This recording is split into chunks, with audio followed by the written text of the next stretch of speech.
Hey all, this is Reddit Tosker. Nintendo recently just put out this tweet saying, join us on April 13th, 7 a.m. Pacific time to watch the final pre-launch trailer for The Legend of Zelda Tears of the Kingdom live streamed on our YouTube channel. The trailer will be roughly 3 minutes long. Now, in this video, we're going to be talking about this, and I'm going to make my final wants/predictions. I say wants/predictions because I'm not sure these are really predictions on my part.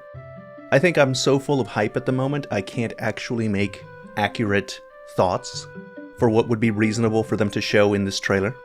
But we'll give it a shot anyway. First of all, the interesting thing to note is that Nintendo themselves say that this is the final pre-launch trailer for The Legend of Zelda Tears of the Kingdom. That means that after this trailer, that's it. There will probably be a launch trailer, but up until launch, there'll be nothing else, it seems. This tracks well with what I expected from Nintendo.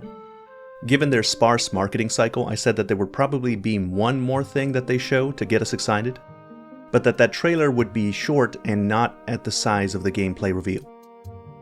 So it seems that I was right. Now for this trailer, the fact that it's 3 minutes is really interesting, because the famous Breath of the Wild trailer is roughly 3 minutes as well. The Breath of the Wild trailer that I'm talking about is famous in the community for being awesome.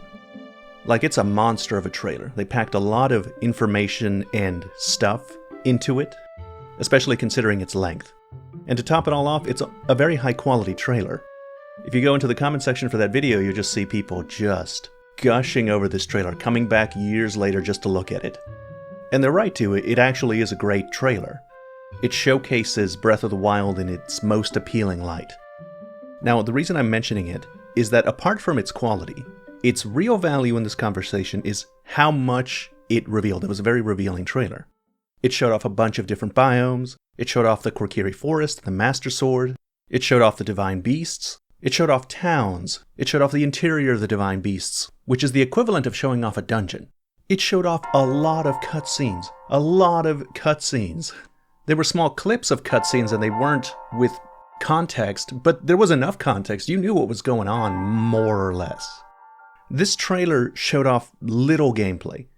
The purpose of this trailer, as far as I can tell, apart from hype, which it did very well, was to ground you and orient you as to what you're going to be doing.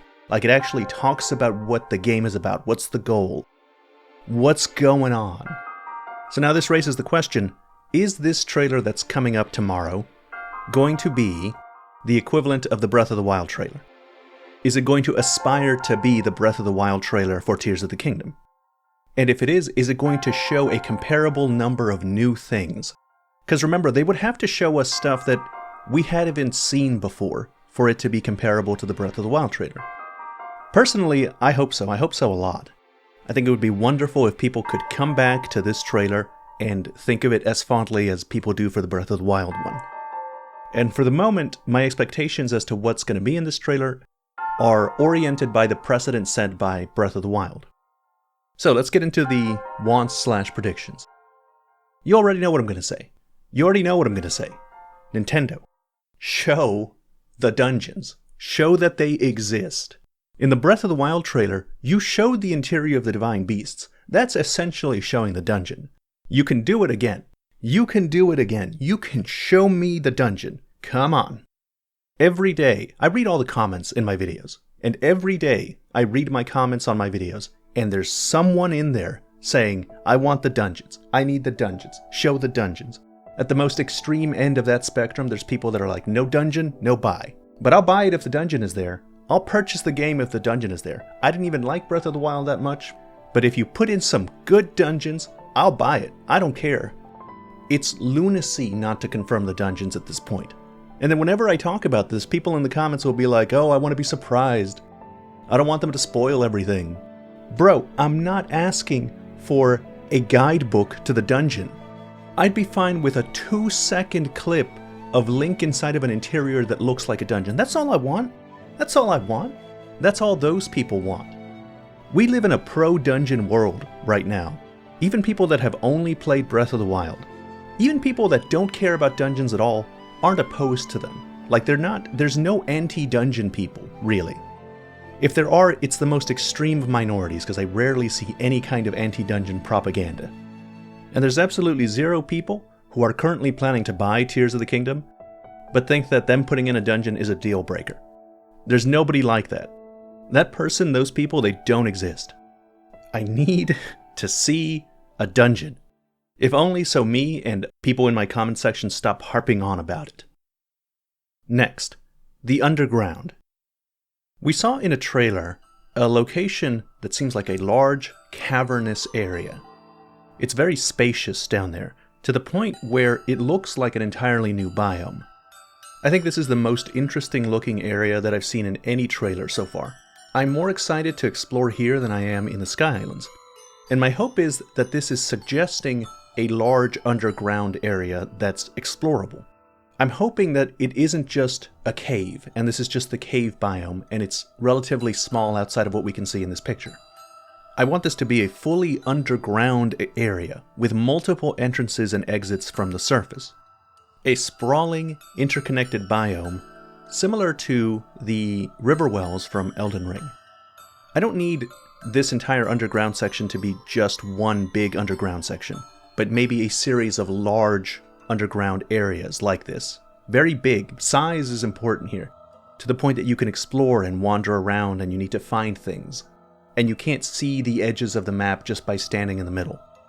There has been speculation in the community that Tears of the Kingdom could have a dark world or time travel into a past version of the existing world. And I consider those in the same vein as the underground I'm hoping for, more or less. So if any of those things are going to be true for the final game, I would like to see some hint of it in this upcoming trailer. Finally, Ganondorf. The thing that has me the most excited about Tears of the Kingdom is Ganondorf.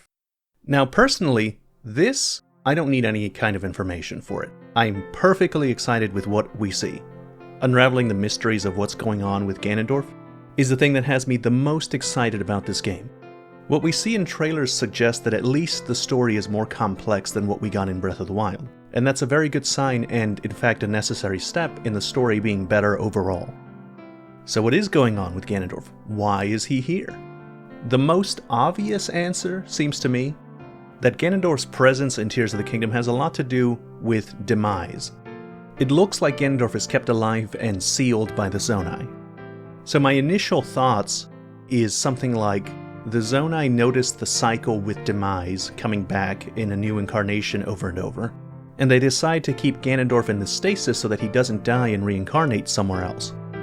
But the seal isn't perfect, and the malice that we see rising up from him and the malice that infected all of Hyrule might be an unexpected byproduct, building up over the years and finally coming out as Calamity Ganon, which is what the populace of Breath of the Wild had to deal with for the last 10,000 years. This seems to me like the most basic, obvious interpretation of events. But even this is significantly more interesting and complex than what we had in Breath of the Wild. And if anything, it makes what happened in Breath of the Wild more interesting. It gives context to Calamity Ganon, it ties it to Skyward Sword in an obvious way.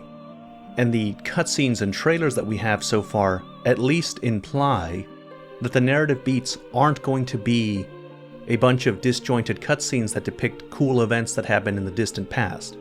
It'll probably be stuff that's happening right now, at the moment, and has implications for this Link that we're currently playing. Or at least that's my hope.